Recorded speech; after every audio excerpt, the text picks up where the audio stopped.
Ini kita mengcounter atas ulahnya Menahem Ali. Setelah sekian kali kita menampilkan data-data yang valid dan otentik, Ali akhirnya kemarin membuat suatu berulah lah. Dia berulah karena dari data-data kajian Arab kuno yang otentik, termasuk tentang data-data keruwetan di dalam dunia Islam, tentang literatur sirah dan hadis.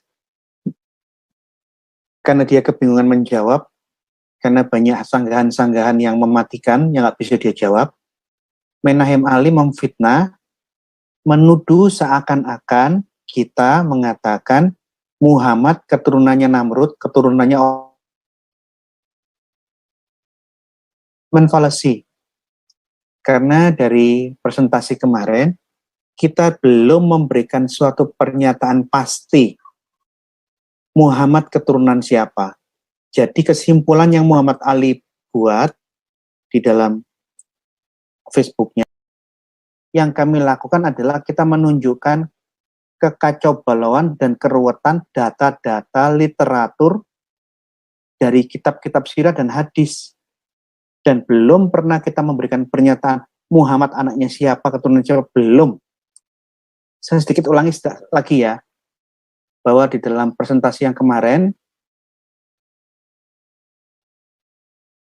adalah kekacauan-kekacauan dari literatur-literatur golongan sirah dalam Islam. Kesalahan akut yang mengerikan ini, itulah akar permasalahan mengenai silsilah silsilah Muhammad di dalam Islam. Sumbernya adalah dari pihak Islam sendiri. Banyak sekali kesalahan fatal yang tidak mungkin, yang seharusnya tidak terjadi. Sudah saya buktikan minggu lalu, antara kitab sirah tulisannya Ibnu Hisham bertentangan, bertabrakan dengan kitab sirah tulisannya Ibnu Katsir. Kitab sirah tulisannya Ibnu Hisham bertentangan dengan hadis-hadis sahih yang lebih dulu, lebih awal dari kemunculan kitab sirah. Nah, semua inilah yang menjadi permasalahan di dalam menelusuri silsilah Arab itu siapa, Muhammad keturunan siapa, itu sumbernya dari kekeliruan-kekeliruan fatal, kekeliruan yang akut di dalam literatur Islam. Tolong, bagi semua orang muslim yang mengikuti acara saya lewat postingan live di YouTube, silakan Anda segera cari semua literatur yang saya sampaikan, supaya Anda membuktikan dengan mata kepala Anda sendiri betapa kacau balonnya dan mengerikannya di Islam. Saya hanya mengulang. Kekeliruan pertama, kekacaubalauan yang pertama. Al-Bidayah wa Al-Nihayah menyebutkan dengan jelas Jurhum bin Katan bin Ismail. Ada di halaman 4. Ini Anda lihat. Riwayat yang lain mengatakan Jurhum anaknya Ya'tan itu atau nama lainnya Katan.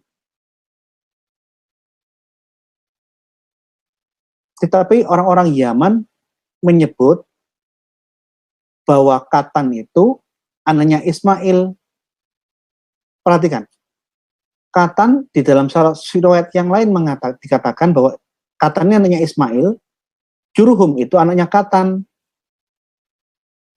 Nah, kalau Katan itu anaknya Ismail, Jurhum anaknya Katan, bagaimana mungkin Ismail itu bapaknya orang Arab? Nangkep nggak? Di riwayat yang lain, Jurhum anaknya Katan. Di riwayat yang lain, Katan itu anaknya Ismail.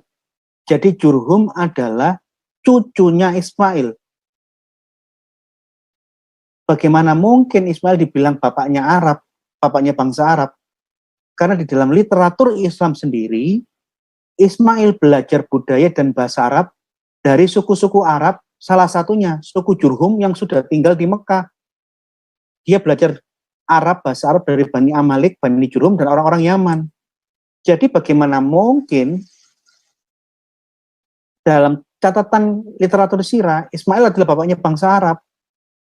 Kan dikatakan sebelum Ibrahim datang ke Mekah, Bani Jurhum, Bani Amalik, dan orang-orang Yaman sudah tinggal di sekitar Mekah. Jadi dari catatan literatur Islam sendiri, gugurlah klaim bahwa Ismail bapaknya seluruh bangsa Arab. Dia, Ismail, mempelajari budaya dan bahasa Arab dari orang-orang Arab asli yang bertempat tinggal bersama mereka di Mekah, yaitu suku Jurhum, suku Amalik, dan penduduk Yaman yang merupakan orang-orang Arab terdahulu sebelum datangnya Nabi Ibrahim ke Mekah. Jadi dari buku Islam sendiri yang kacau balau, yang menggugurkan klaim bahwa Ismail adalah bapaknya bangsa Arab, karena Bani Amalik dan penduduk Yaman sudah ada di Mekah, dan mereka lah yang mengajari Ismail tentang budaya Arab dan bahasa Arab. Ini kekacauan. Keruwetan berikutnya yang ketiga, ini yang sudah dijelaskan berkali-kali. Al-Bidayah wa Al-Nihayah mengatakan, termasuk bukunya Sirah Nabawiyah Ibnu Katsir, Sayyidah Al-Jurhumi, Sayyidah bin Amr Al-Jurhumi, Sayyidah istri kedua dari Bani Jurhum, itu istrinya Ismail. Coba bayangin garis merah yang ada di bawah. Dia pun melanjutkan pernikahan tersebut. Ismail setelah menceraikan istri yang pertama, dia menikah untuk yang kedua kali. Wanita kedua yang diceraikan, yang dinikahi adalah As-Sayyidah binti Midad bin Amr al. Ini ruwet ini, karena apa? Jikalau Ismail bapaknya bangsa Arab, bagaimana mungkin dia kawin dengan orang Arab yang merupakan keturunannya sendiri? Ini menggelikan. Inilah kekacauan kitab-kitab literatur Islam. Kerutan berikutnya yang keempatnya harus dipahami. Di dalam narasi kitab-kitab sirah, baik di dalam kitab hadis yang kapan hari ditampilkan oleh Pak Jimmy Jeffrey, maupun Ibrahim di dalam hadis dan kitab-kitab sirah dibilang orang-orang Arab. Ini ruwet. Jadi Arab itu siapa sesungguhnya, kan kacau balau di dalam literatur Islam. Coba bayangin, leluhurnya Ibrahim, Nuh, dan anaknya Sem, itu dibilang orang Arab. Ini saya ambil dari kitab sirah, bukan dari hadis. Baca, Ad adalah anak Us bin Iram bin Sam bin Nuh. Samud dan Judais adalah anak Abir bin Iram bin Sam bin Nuh. Tasm, Imla, Umaim adalah anak Lafaz bin Sam bin Nuh. Mereka semua adalah orang-orang Arab. Bayangin, mereka orang-orang Arab, leluhurnya Ibrahim di dalam kitab-kitab sirah orang Arab. Jadi siapa Arab ini? Jadi klaimnya Muhammad Ali bahwa Muhammad adalah keturunan Ismail, kacau. Karena apa? Sebelum Ismail dan lahir di dunia, sudah ada banyak orang Arab di dalam literatur Islam. Ini Alkitab yang sudah mencatat silsilah Abraham 1500 sebelum Masehi. Semua nabi sudah tahu dan membaca ini. Data-datanya jelas. Mustahil Musa menulis Taurat di tahun 1500 sebelum Masehi. Itu tendensi anti-Islam. Ya. Musa nulis apa adanya tanpa pernah sadar 2500 pasca zaman Musa akan lahir dan muncullah agama Islam, akan muncul Ibnu Hisham. Musa nulis, dia tidak akan pernah membayangkan, dia tidak tahu, kalau nanti ribuan tahun kemudian akan ada Sirah Nabawiyah tulisan Ibnu Hisham. Nah, ini dengan jujur di Taurat, yang dibaca semua nabi-nabi, yang dikenal baik oleh semua orang-orang Kristen abad pertama, dipelajari semua bapak-bapak gereja. Kenapa ini nggak diteruskan? Kok buat-buat aturan silsilah dan kisah-kisah yang baru? Alkitab jelas mengatakan, Nuh mempunyai anak Sem, Sem mempunyai anak terus-menerus sampai akhirnya melahirkan Terah. Terah itu bapaknya Ibrahim. Abraham punya Dari Abraham turun Ismail, Ishak, Medan, dan Midian. Kenapa silsilah yang sudah ada, ditulis ribuan tahun sebelum Islam ada, kok tidak dipakai buat yang sendiri yang baru? Ini coba lihat. Nuh punya 3 anak laki-laki yang akan menjadi kelompok Semitik, kelompok Hamid, Yafet orang-orang Asia. Dari keturunan Sem, ini akan turun namanya sampai keliru Nahor, bapaknya Tera. Tera memperanakan anak laki-laki dan perempuan. Tera memperanakan Abram, Nahor, dan Haran. Jadi Abram punya saudara Nahor, kakeknya Abraham juga bernama Nahor. Ini ya. Ini sudah ada 1500 tahun sebelum Masehi. Coba lihat sirah Nabawiyah.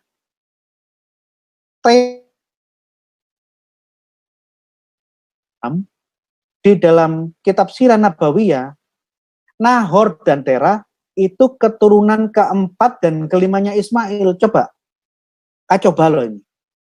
Anda kalau lihat di halaman 4 dan 5,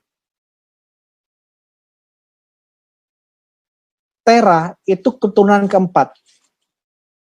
Tirah bin Ya'rub, Tera bin Ya'rub ini cicitnya Ismail. Tirah bin Ya'rub ini keturunan kelima, ini canggah. Dalam bahasa Jawa ini namanya canggah. Menggelikan enggak?